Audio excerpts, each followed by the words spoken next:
እንግዲህ ብሩኬ ራሱን አገግሞ መናገር መጀመሩ በጣም ደስ ብሏል ማለት ነው። ቅድስትም ሆነ ብሩኬ እንዲሁም ቅድስትም መድብልም ሁላቸውም ተደስተዋል። ሆኖም ግን አሁን እሱ የአንድ ነገር በጣም ተደሰተ እና ወንድሜ ትልቅ መስዋዕትነት ከፈልክልኝ፣ አንተ ባትኖር እኮ ለዚህ አልበቃም ነበር፣ እንኳን ደስ አለን ብሏል ብሎ ሲነግረው እንግዲህ እሱም በደስታ ምሳሌም እየፈነጠዘች ባለችበት ሰዓት እንግዲህ እሱም እንግዲህ ወንድሜ መድብል ደርሰህልኝ ለዚህ ስላበቃኝ አንተን ውለታ ልከፍለው አልችልም፣ ከሞት ነው የታደከኝ እያለ መድብል ጠጋ ብሎ ሲጠይቀው እንግዲህ እንደተሻለውም ሁሉ ሲጠይቀው አዎ ደህና ነኝ፣ ተሽሎኛል፣ ፈጣሪ ይመስገን፣ ባንተ ኃይል ነው እኮ ባንተ ብርታት ነው በፈጣሪ የምገዛ እንደዚህ ሆንኩት፣ አንተ ወንድሜ ባደርስልኝ ግን ሙቼ ነበር፣ ስለከፈልክልኝ መስዋዕትነት አመሰግናለሁ በማለት በኋላ መድብልን ካመሰገነ በኋላ እናም አሁን እንግዲህ በጣም የምትወድህና በጣም የምታፈቅርህ የምታከብርህ ለአንተ ትልቅ መስዋዕትነት የከፈል ጀግና ሴት አለች፣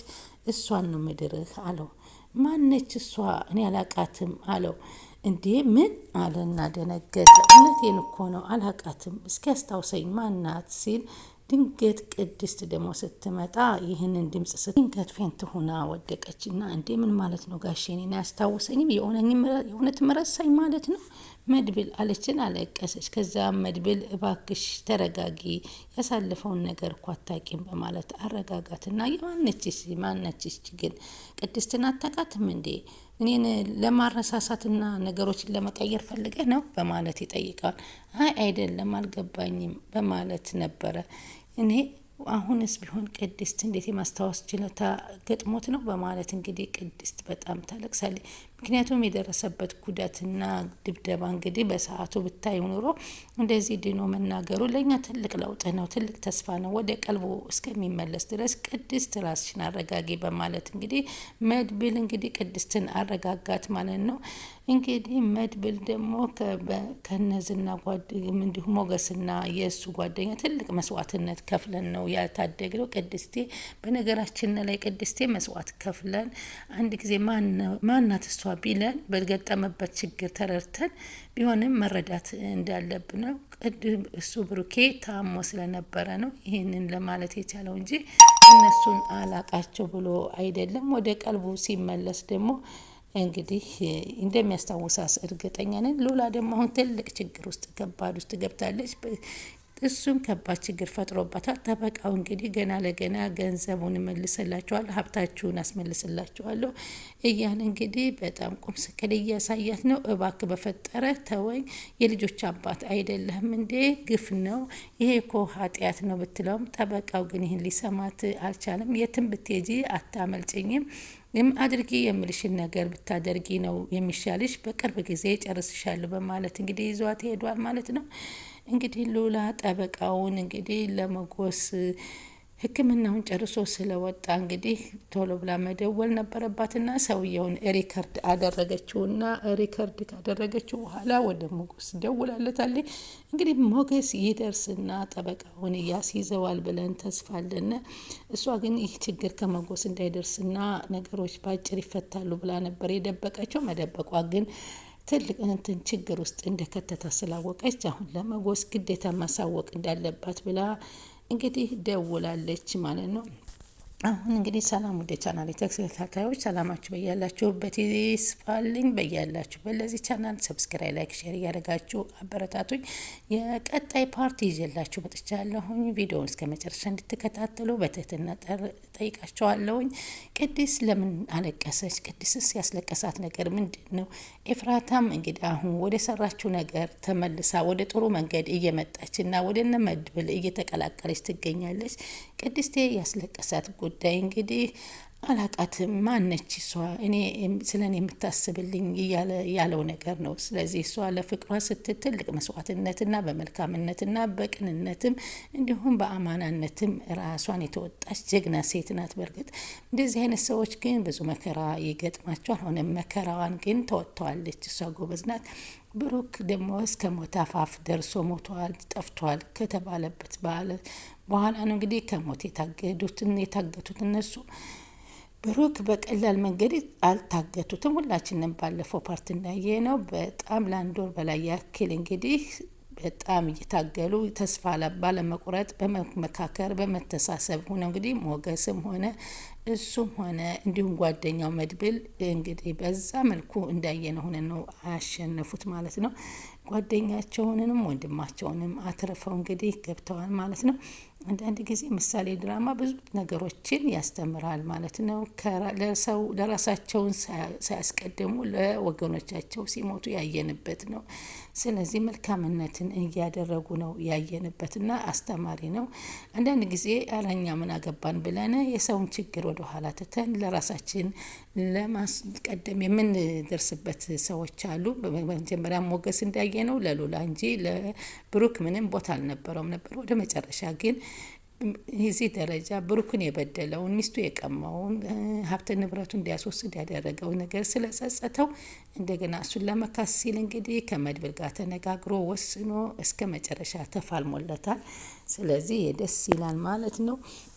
መጎስ ህይወቱን አሳልፎ አሁን የሰጠ ብሞትም ልሞት ብሎ ህይወቱን አሳልፎ የሰጠበት ፓርት ነው።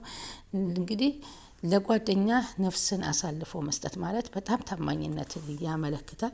እንግዲህ ኤፍራታ ደግሞ አሁን በኋላ በነ መድብል ያለው ነገር በፍጹም እንደማይመቻትና መከራና ችግር እንጂ ያጋጠማት ደስታ ስላላጋጠማት እንግዲህ ለነሱ እባክሽ ኤፍ ተነሺ፣ አንቺ ተነሱ ውስጥ ውጪ እባክሽ ወደ ብሩኬ ይቅርታ ብለሽ ጠይቀሽ ወደ ብሩኬ ብትሄጂ ደስ ይለኛል በማለት ነበረ የመከረቻት። እሷንም ደግሞ ያስያሽኝ አንቺ ነሽ ማለት ነው የመጎስም በማለት ነበር የጠየቀቻት። እሷም ደግሞ ትክክል ነው። ኤፍራታ እንግዲህ አንድም ደም ለግሳ ሞገስን በማዳኗ፣ ሁለተኛ ደግሞ ማህሌት ልታጠቃውና ልትገለው ስትል ቀድማ ለመድብል በመደወሏ መድብልም በጣም ነው የማመሰግንሽ፣ ይህን ነገር ረስቸውና ዘንግቸው ነበር ስላስታወሽ በጣም ደስ ይለኛል አዎ ብሎ እንግዲህ ሰው በመላክ እዛ ሆስፒታል ወደ ሆስፒታል እንዲቀይር በማድረግ ነበረ ቶሎ ብሎ የታደገው ማለት ነው። እሷም እንደ ውለታ አትቁጠርብኝና ነበር ያለችው። ከዚህ በኋላ ከእናንተ ጎን ከነዝና ብትከላከሉኝ ደስ ይለኛል ስትል መድብልን ጠየቀችው። መድብልም ኤፍራታ አንቺ ያደረግሽንን ነገር ትልቅ ነገር ነው፣ በተለይ ሞገስን ከህይወት ያዳንሽው በአንቺ በደንብ መገስሽ ነው። አሁን ደግሞ ከጎንሽ ነን፣ አይዞሽ አትፍሬ በማለት እንግዲህ ከእነሱ ጎን እንደምትቆም በነ ዝና በኩል ያለው ነገር ጭንቀትና ሀሳብ እንጂ ትርፍ እንደሌለው የተረዳችበት እንደሆነ ተረድተናል። ማህሌት ግን አሁንም ገንዘብ አገኛለሁ ብላ ከዝና ስርስር ብትልም እንግዲህ መድብል ሞገስን ለመግደልም አስባ ብትሄድም ያልተሳካላት ሰው እሷ ቀድማ ኤፍራታ በማሳወቋ ከሆስፒታል ወጥቶ ባዷን ኪሳራ ሁና ስትወጣ ድሮስ አንቺ ዘረጦ ምን ትሰሪያለሽ እና ነበረ ዝና ብሎ ያላት ማህሌትን አሁንም ገንዘብ ብፈልግ አስጠይቀው 50 ሺህ በቃሻል 10 ሺህ 1 ሺህ እያለ ነበረ ሲያሾፍባትም የነበረው። በስከ መጨረሻም እንግዲህ 2 ነገሮች እሰጥሻለሁ፣ እነዚህ ነገሮች ከሰራሽልኝ ገንዘብ ጠቀም ያለ ይሰጥሻል በማለት ነበር ቃል ያስገባት። አንዱም ብሩኬን ታርቀሽ ወደ ብሩኬ ቤት መግባት አለብሽ ነበር ያላት። ሁለተኛው ኤፍራታን ይዘሽ ወደ እኔ ማቅረብ ነበር ያላት። ምክንያቱም አሁን ማህሌት የሚሰጧትን ነገር እየተወጣች ስላላደለ ኤፍራታ ምናልባት ይህንን ቦታ ብትተካው ታሸንፍልናለች የሚል ዝና ጋር አርፎበታል ማለት ነው። እሷ ግን ቆም ብላ አሰበችና እንዴት ነው የምታስበው? እንዴት ነው ወደ ብሩኬ ህይወት እንደ አዲስ የምገባው? እንዴትስ ያስገባኛል? በፍጹም የሚሆን ነገር አይደለም። ምናልባት ሁለተኛውን ሲላት ደግሞ እንዴ እህቴን ለምንድን ነው ለገንዘብ ብዬ አሳልፍ የምሰጣት? አልሰጣትም እያለች አሁን ልብ የገዛች ትመስላለች። እንደማሰጣት ውስጧን አዳመጠችና እንግዲህ እንደማታደርገው ከዚህም በኋላ ማህሌትን ሳይሆን ቅድስትን ስለተመኘች እንደማታደርገው አስባ ወደ ቤቷ ሄዳ ነበረ። ይህንንም ለኤፍራታ አማክራት ነበር። ኤፍራታን ባክሽ የማይሆን ነገር ነው፣ እንዴት ነው በነ ብሩኬ ቤት ገብተሽ የምትቀመጭ? በፍጹም የማይሆን ስራ ነው ብላታለች። ኤፍራታ ግን ከዚህ በኋላ ከነ ብሩክ ጎን ለመሆን ቃል ገብታለች። ከነ ብሩክና ከነ መድብል ጋር ሁና የሚሰራውን ነገር በሙሉ ከነሱ ጋር ለመሆን ከዚህ በኋላ በነዝና በኩል ላለመግባት ወስናለች ማለት ነው። ይህም ጥሩ አጋጣሚ ነው የፈጠረላት። አሁን ግን በቅንነት እኖራለሁ ካልሽ ይቅርታሽን ከተቀበለልሽ ዝና ግን እዛ ቤት ሂጂ የሚልሽ ሊያስጨርስሽ ነው። አሁንም ክፋትን ለማሰብ ነው የሚያስተምርሽ። ስለዚህ ክፋትሽ እንዲስተካከልልሽ ካሰብሽ እነዝናና መንገድ ያሉትን ሰዎች ትተሽ መልካም ነገር ሆነሽ ብትቀመጭና ይቅርታ ጠይቀሽ ግን ይቅር የሚልሽ ከሆነ እሱን ይቅር በለኝ እያለቻት ነው። እኔ እሱ ጋር ብዙ በደል አድርጊያለሁ፣ ብዙ አሰቃይቼዋለሁ፣ ንብረቱን አስወስጄበታለሁ፣ እኔ ነኝ የተጎዳሁት፣ ይህ ንብረቱን ለእኔ አደርጋለሁ ብዬ ምንም ያደረኩት ነገር የለም። እንዴት ነው አሁን ምሳሌንም ቢሆን አሳግቼበታለሁ፣ በመርዝ መርዤም ለመግደል ሞክሬያለሁ። ይህን ሁሉ ቅድስት ታውቃለች፣ እሱም ያውቃል። እና እኔ በደል በድዬው ይቅርታ አይቀበለኝም ብሩኬ፣ ቅድስት እያለች በፍጹም አይቀበለኝም ብላ ራሷን አሳምናለች። ብሩክ በአሁኑ ሰዓት ቅድስትን ነው የሚያገባው። አሁን በህመሙ ትንሽ ተሰቃይቶት አሞት እንጂ ነገሮችን ሲያስብበት ሰዓት ግን መድብልም ቢሆን እሱን ለመዳር ትልቅነት አለው። እንዲሁም ሉላንና መጎስን ሁለታቸውን ድሮ እነሱ ደግሞ ወደ ራሱ ህይወት እንደሚመለስና የራሱን ህይወት ደግሞ አግብቶ እንደሚወልድ ነው የወሰነው። መድብል በጣም ጀግና ነው። እንግዲህ ቅድስትን በጣም ብዙ መስዋዕትነትን አማናነትን የተቀበለች ነው። ብሩክን ለራሷ ለማድረግ ብዙ ጥራለች። አሁንም ቢሆን ብሩክ ለቅድስት ብቻና ብቻ ነው የሚገባው።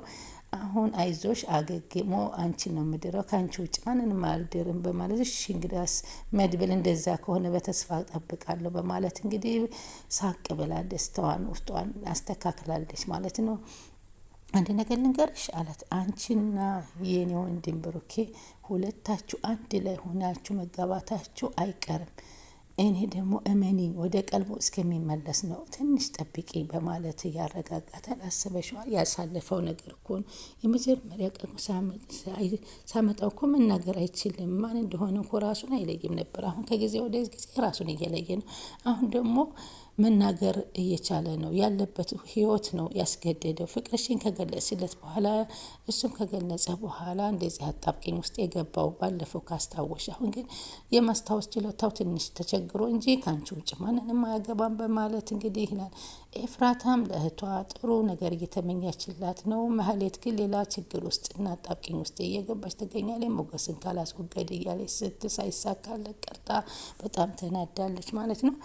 አሁን ደግሞ ሌላ ችግር ገንዘብ የምታገኝበት ሀብታም ካልሆንኩ ብላለች። ግግም ብላ እንግዲህ ሀብቱን አመጣለሁ ስትል እራሷ አሳልፎ ትሰጣለች። እንደማንሳካልን እያወቅን አንዳንድ ጊዜ ተንኮላችን የምንቀጥልበት ነገር አለን። ጥሩ አይደለም። ለሰው ልጅ መልካም ነገር ብናስብ የበለጠ ከፈጣሪ መልካም ይሰጠናል ብለን ነው የምንለው።